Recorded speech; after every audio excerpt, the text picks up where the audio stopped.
SCD Kojic Dark Soap, dalawa, orig nga ba o fake? So itong isa ay ayan, makikita ninyo, sticker type po yung kanyang design, and then yung isa naman ay naka-box type po. So bakit nga ba naka-box at may isang sticker? Original nga ba ito?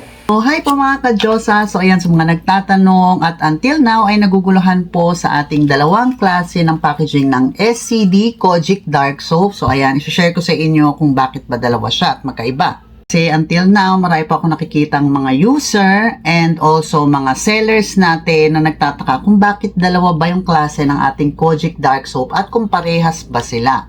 Answer mga ka-Diyosa is yes, same formulation po ang dalawang ito. It's just that naging dalawa lamang po yung packaging ng ating Kojic Dark Soap. Isang naka-box at isang, ayan, naka-sticker type lang siya and without box. Pag-usapan natin kung bakit ba dalawa yung Kojic Soap and legit ba ito? Yes, parehas po silang legit and under po yan ng ating SCD main office.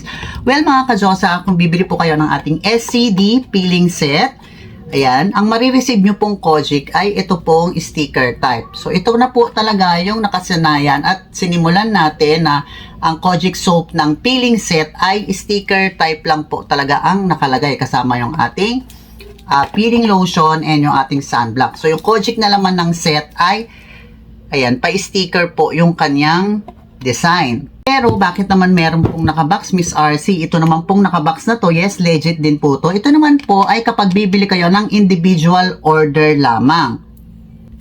Ibig sabihin, ginawa po ito, yung nakabox by itself, kapag yung individual or retail lang na Kojic yung bibili ninyo. So kapag solong Kojic lang yung bibili ninyo, ito po yung marireceive ninyo. Ito po yung ibibigay naming mga seller sa inyo. Then kapag set naman po yung bibili nyo, peeling set, expect nyo po na yung sticker type po ang ibibigay namin at marireceive ninyo. Pero may nakikita akong mga feedback mula sa ating sellers and buyers na, Ma'am RC, bakit minsan set yung binibili ko pero box yung nare-receive ko?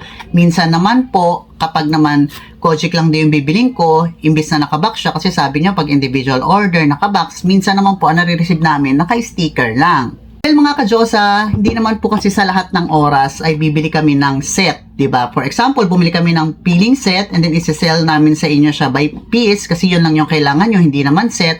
So minsan nauunang nauubos po yung Kojic kasi nga maganda ang quality niya, so very effective, so mabilis siya maubos.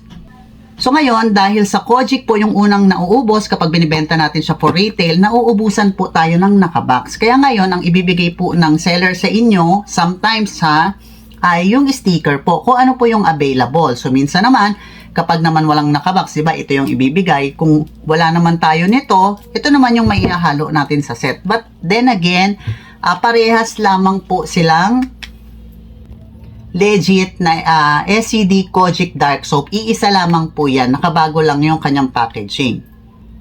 And to be honest, matagal na po itong ganitong klaseng packaging natin na dalawa po talaga siya.